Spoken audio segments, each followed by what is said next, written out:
Hi viewers. Super 6 సంబంధించి చంద్రబాబు నాయుడు గారు almost 6 మీద 6 కొడుతూ ఉన్నారు. ఈరోజు ఉచిత బస్సు ప్రయాణం ఆంధ్రప్రదేశ్లో మొదలైంది. ఇలా చెక్ చేస్తున్న మూమెంట్లో మీకు ఒక వీడియో ఇవ్వాలి కదా అన్నప్పుడు ఊహించినట్టు ఒక షాకింగ్ న్యూస్ ఒకటి కనపడింది. అది ముందు చెప్దామా శుభవార్త ముందు చెప్తాన్నప్పుడు శుభవార్త ముందు చెప్పి ఆ తర్వాత అది కూడా చెప్తాం. గణేష్ గోల్డ్ తాకట్టులో ఉన్న బంగారాన్ని విడిపించి కొనబడును. సంప్రదించండి 9966651144.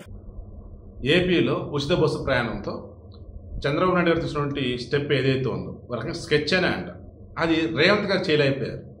అందుకే మీకు గతంలో కూడా బాగా గుర్తుంటే నేను చెప్పున్నా, లేట్ అయినా చంద్రబాబు నాయుడు గారు వేసే అడుగు మిగతా వాళ్ళకి ఇన్స్పిరేషన్గా ఉంటుంది అండ్ ఆబ్వియస్లీ బెస్ట్గా ఉంటుంది, కావాలని చూడండి అన్నాం.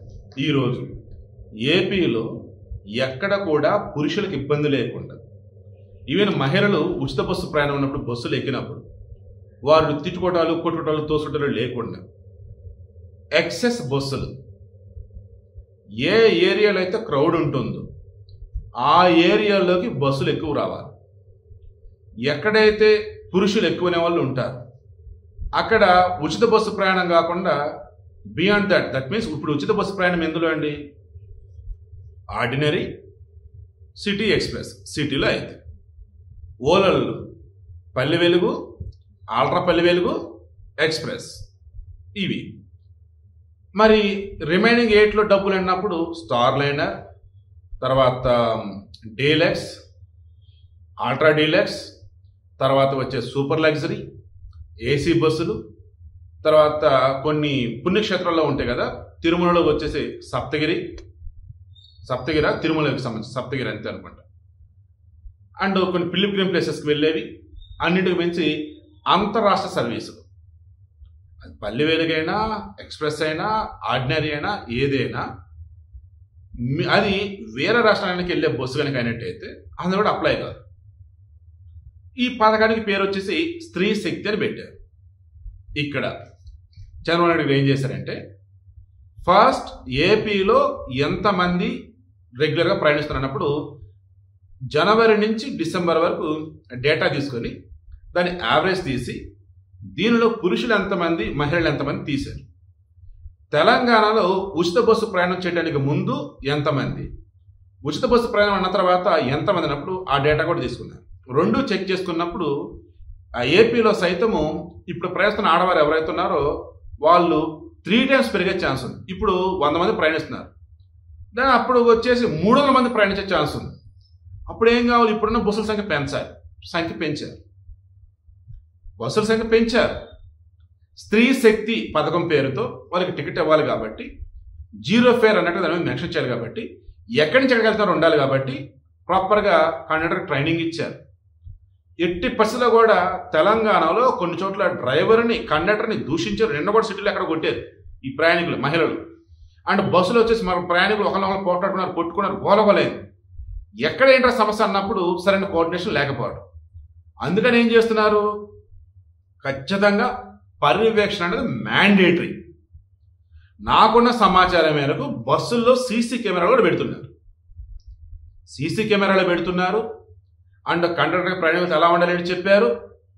అండ్ అంతర సర్వీసులు లేవు, రిమైనింగ్ వాటిలో ఎలా ఉండాలంటే మొత్తం చెప్పారు. బస్ సర్వీసుల సంఖ్య పెంచారు. పురుషులకు సంబంధించి అన్నప్పుడు obviously deluxe, ultra deluxe, super luxury ఇవి పెంచున్నారు. ఆల్రెడీ మహిళలకు అన్నప్పుడైనా పురుషులకు అన్నప్పుడైనా, మహిళలు ఫ్రీగా వెళ్ళేవైనా పురుషులు డబ్బులు పెట్టుకుని వెళ్ళేవైనా వాటి సంఖ్య పెంచారు. ఏ బస్సుల సంఖ్య అయితే ఉచిత బస్సు ప్రయాణానికి అనుకూలంగా ఉండాలి పెంచాలనుకున్నప్పుడు అది పెంచారు. ఏవైతే రద్దీ ఎక్కువ ఉండిద్ది బట్ పురుషులకు కన్వీనియంట్గా ఉండాలనుకున్నప్పుడు ఆల్ట్రా డీలక్స్, సూపర్ లగ్జరీ ఇవి పెంచేశారు. అంతర సర్వీసుల సెట్టి పరిస్థితి వద్దన్నారు. ఎందుకంటే ఇక్కడ మళ్ళీ అంతర సర్వీసులు అన్నప్పుడు వాళ్ళు తమిళనాడులో అవ్వచ్చు, కర్ణాటకలో అవ్వచ్చు, తెలంగాణలో అవ్వచ్చు, ఏపీ వాళ్ళు అవ్వచ్చు కదా. సో మరలా వీళ్ళ దగ్గర ఐడి కార్డులు అన్నప్పుడు వాళ్ళ పేరు అడ్రస్ ఇవన్నీ చూడాలా, లేదన్నప్పుడు జస్ట్ పేరు ఐడెంటిటీ కార్డు చూసేసి అలౌ చేయాలన్నప్పుడు లోకల్గా అయితే కరెక్ట్ కదా, అదే చేశారు. సో ఇప్పుడు ఏంటి, మ్యాక్సిమం గొడవలు అనేవి ఉండవు. అండ్ ప్రయాణికులకు సంబంధించి పురుషులైనా మహిళలైనా ఇబ్బంది లేకుండా ట్రావెల్ చేయొచ్చు. కండక్టర్కి డ్రైవర్కి కూడా ఇబ్బంది లేకుండా ఉంటుంది. ఇంతవరకు ఓకే. సూపర్ 6లో ఆల్మోస్ట్ అన్ని ఫుల్ఫిల్ పడింది. బ్యాలెన్స్ ఏమైనా నిరుద్యోగ వృత్తి, ఆ తర్వాత 30 లక్షల ఉద్యోగాలు, ఇక ఆడవారికి సంబంధించి నెలకు 1500 రూపాయలు ఏదో అన్నారు చూసారు, అది కూడా ఈ మంత్ ఎండ్లో ఈ రెండులో పవ్వచ్చు అని చెప్పి మనకు తెలుస్తాం. హామీలు ఇచ్చినవి హామీలు ఇవ్వనివి అన్నీ మేము చేసాం చూడని చెప్పేసి కేసీఆర్ చెప్పాడు. బట్ దాని మీద చాలా మంది పెదవి విరిచారు, చివరికి ఆయన ఓడించారు.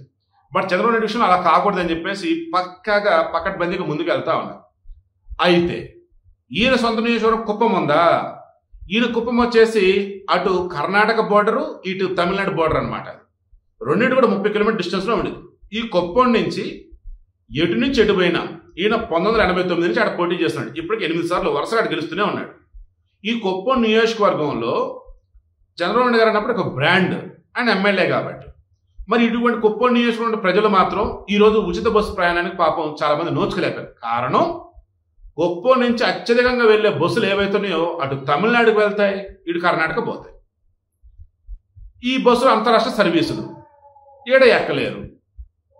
దాంతో పేరుకి ఉచిత బస్సు ప్రయాణం కానీ ఈ కుప్పంలో మేము ఎక్కలేకపోతున్నామని అంటున్నారు.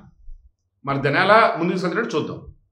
నెక్స్ట్ తిరుపతిలో అన్నప్పుడు తిరుపతి నుంచి తిరుమలకి, కొన్నిసార్లు తిరుపతిలో అంతర్గత అన్నప్పుడు ఈ సప్తగిరి సర్వీస్ కూడా నడుస్తూ ఉంటుంది అండ్ అంతర్ సర్వీస్ కూడా నడుస్తూ ఉంటుంది. ఇక్కడ కూడా ఉన్నది ఇబ్బంది అంటున్నారు. బట్ ఐఎమ్ షూర్ ఇది ఆగస్టు 15 కదా, ఒక 15 రోజులు ఆగండి, అన్ని సెటెడ్ అవుతాయి నేను అనుకుంటున్నాను. సో ఓవరాల్గా ఎక్కడ కూడా తెలంగాణలో ఉచిత బస్సు ప్రయాణం వల్ల పడ్డ ఇబ్బందులు మహిళలు కానీ పిల్లలు కానీ పురుషులు కానీ కండక్టర్లు కానీ డ్రైవర్ కానీ ఎవరు పడకూడదు అన్న వేలో బస్సుల సంఖ్య పెంచి కండక్టర్ సంఖ్యను పెంచి CCTVలు పెట్టి పక్కాగా ముందుకు వెళ్తున్నారు. అందుకే స్ట్రాటజీ అంటే చంద్రబాబు అంటే స్ట్రాటజీ అనేది.